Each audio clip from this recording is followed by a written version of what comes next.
Hello guys, it's Kane from the Great British Bad Gamers, and it's been a while. I haven't been recording because of my mic, as you might have already guessed.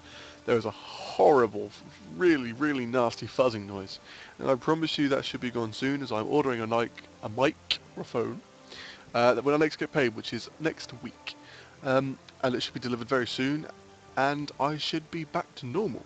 Um, Brad's departed from us now. He's off to Malta for 2 weeks to have a nice time with his lovely other half. So I've been left the channel in in great faith. Let's just hope that the whole thing just doesn't collapse while he's gone. Um, so yeah, this is just a video to update. I started playing Dungeons and Dragons about a month ago. It probably wasn't even a month. It was probably about 2-3 weeks ago, and I made a character called Rammus. Now Rammus was a guardian, and in the video I said that I quite liked Rammus, and it occurred to me that after a bit more gameplay and I did a couple of skirmishes, it occurred to me that I don't really like the tanking role. I find it very difficult to block in right situations. If there's like more than 3 people attacking me, I get quite overwhelmed. I'm just like, oh, I'll block now, and I end up just blocking for the best part of 5 minutes until I kill them all, and that's not really my playstyle. So I worked around and saw what I had at my disposal, and I realised that I'm quite a big fan of rogues. I think they're pretty cool guys, especially as halflings, because they're badass. But the main role that I've really taken a massive liking to is clerics. This is my cleric. His name is John Eric. Pun intended, John Eric the cleric. And yeah, he's level 20 now. He's starting to get some pretty nice shiny gear, like his boots. His shirt's not so great, but oh well, can't really say much about that, can you? Um, but yeah, so what I've played so far of Dungeons and Dragons is absolutely fantastic. The storyline that you follow is really interesting. Like on the way between about level 15 and level 20, you do some missions where a man's wife has been possessed, and you have to go out and you have to find out what's wrong with her, and you have to get certain spells to bring her back. And then you end up going to this tower, and in this tower there's this massive, just, oh, it was incredible. It's like you have to fight your way up this tower, and you have to do some puzzles, and it's not hard puzzles. You know, when you do a puzzle, it's like, oh, it's just too hard, I quit, and then you leave the game. But these ones were like, oh, that's understandable, oh, that makes sense, okay, I'll do that, and it was really lovely. But yeah, you get to the top of the tower, and there's a boss, and you fight him, and there's a really mental shit that goes down. Like, there's a huge explosion, and then there is dead people everywhere. But I'm actually studying the lore as I go, as best as I can. I'm not the biggest fan of following lore in some situations, but I thought I'd make an effort with Dungeons and Dragons.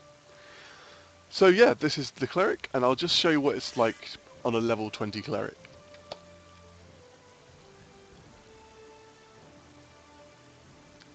I hate the loading screens. I don't know where I am currently, so this might get a little bit dangerous.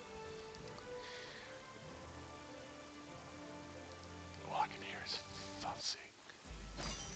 And here we are. This is just the shop where you can, buy new stuff using Zen, which is their kind of paid-for service. But at the moment, I am at the mount distributor. At level 20, you get a mount, which is lovely, because in World of Warcraft, back in the days of like the Burning Crusade or even Vanilla WoW, you didn't get a mount until level 40. Level 40! That is a long time to be running around on foot. Anyone who's played World of Warcraft back in the day would know how irritating that is, especially when you get to certain areas and it's just walking just becomes a bit of a task because you get attacked every 5 seconds. But yeah, so at level 20 you get your mount. The only problem is, when you go into the shop, they're bloody expensive. Now, when you turn level 20, you get given some tokens, and these tokens mean you can rent a horse. Now, renting the horse lasts for usually between 3 or 5 hours. The game says 5 hours, but here it says 3. Oh no, I just can't read it, it's 5. So yeah, that's a pretty cool thing. It's like, it can give you a taster of what riding a mountain is like, but obviously when you run out of tokens, you're going to have to save up all your gold. Now, I've got 1 gold and 80 silver, 53 copper. As you can see, all these mounts, I really can't read. Does that say 2 gold or 5 gold? Jesus. That's mental. Why does it say 5? Okay, that's confusing. Well, I'll look more into that anyway. So yeah, you have to save up a load of money and then you can get your mount, which is lovely. Now, I'm going to show you what I've been collecting quite a lot of. Now, this is a Nightmare Lockbox. As you can see, it has lots of different pretty colours. This gives you the indication of what would happen if you were to unlock your lockboxes. They're very common sometimes, and I won't lie, I have spent some money and I have unlocked a couple of them. And by unlocking some of these lockboxes, I've received some pretty good stuff, much like my symbol.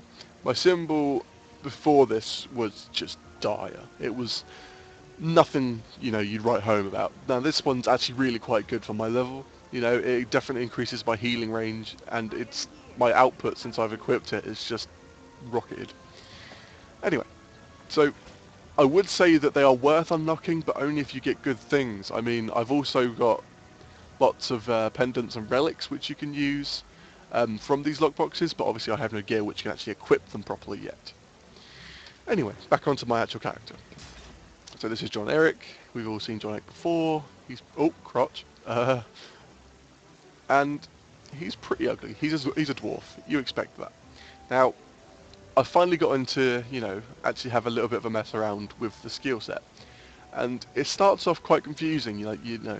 With World of Warcraft, you'd like, oh, put in that, and it's all passives. Now, because of your limited action bar, you can only really have a certain amount of what you want from this. So you have to adapt it to your playstyle. So, if you're a cleric who likes to go out and do a load of damage, which actually is a thing in this game, you go for certain moves like Searing Light, and you might even have, Sunburst. Sunburst is pretty cool in my opinion.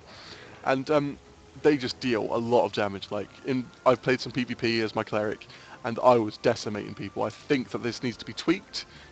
Clerics and rogues just have such strong upper hand in the PvP. I don't think it's all that fair. When you get to level 10, I believe, you get your special, is your tab key. Now, with clerics, you'll see that on the side of my character there's like a little yellow bar and it has 3 plus signs. That means it's fully charged. And when I go back in here, it says that I can go into what's called channeling divinity. So when I go into divinity, it means that all of my skill sets are changed in certain ways. Like Sunburst, when my divinity is channeled, instead of just doing a blast around me and doing damage, it will blast around me, do damage, and it will also push enemies away, which in PvP is a godsend sometimes. If you're being wailed on by a great weapon fighter, it's not the nicest experience really. The Searing Light, when it's enchanneled, instead of passing through one enemy, it will pass through anyone who's in line with it, and it will also give off an area of effect damage, like burning damage. And as for the healing wards, it heals you. It heals you instantly rather than over a couple of seconds, and it's quite helpful, but I mean, there's better things to be doing. Whew. When you run out of channeling... Oh, I forgot to mention actually, when you channel, you hold up your signal thingamajiggle, and it turns blue. Now, when you're going to attack someone, instead of shooting beams of light from your... what's it called? A symbol, right. Okay, when you attack people with your symbol, usually it just fires off random bolts. When you're in channel divinity mode, it will shoot off a ray, and it will constantly burn damage into them until 1, you either run out of divinity, or 2, you get bored of burning people. It's that simple. Okay, and when you're out of divinity, your right click on your mouse button will put a target onto your enemy. So when you attack that enemy, it will do damage, but it will also heal you for a percentage amount of how much damage you do. But when you're in divinity mode, it will instantly heal you rather than put out damage.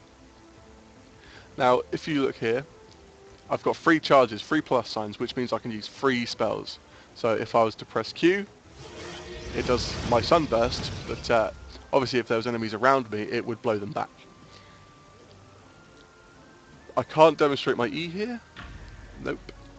So you get a general idea of what's going on.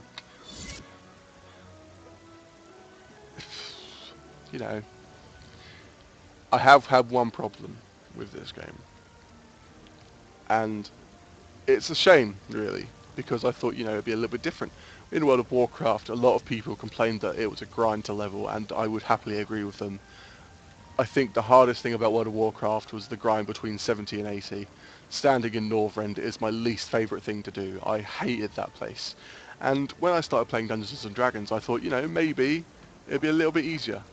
And for the first 20 levels, it was, I suppose, but you still have the same dragging, and not a lot happens, and it's like, go here and kill this guy, and then pick up my bloody shopping. But, all of that aside, I finally got to do one of my first dungeons in D&D, and I must say I was very, very impressed. It took me around about half an hour to 45 minutes, and I was very impressed. The enemies in there are much stronger, obviously, because when you go to a dungeon, they're either another kind of elite level, and they definitely put forward a challenge. The fighting takes its time, and the bosses just wail on you so hard, man. Like, they proper go for you. And the loot is good. It's very, very good. It actually helps rather a lot. But the party system. The party system in this game is wonderful. You queue up for a dungeon, it finds a group, and you will get teleported to said dungeon. Unlike World of Warcraft, when you get people who don't know what they're doing, like the tank doesn't know how to tank and he wants to be a DPS, and the healer wants to, pull everything and kill everything. In this game, it's actually a lot more structured. You'll have your healer, and you'll have your free DPS, and possibly a tank.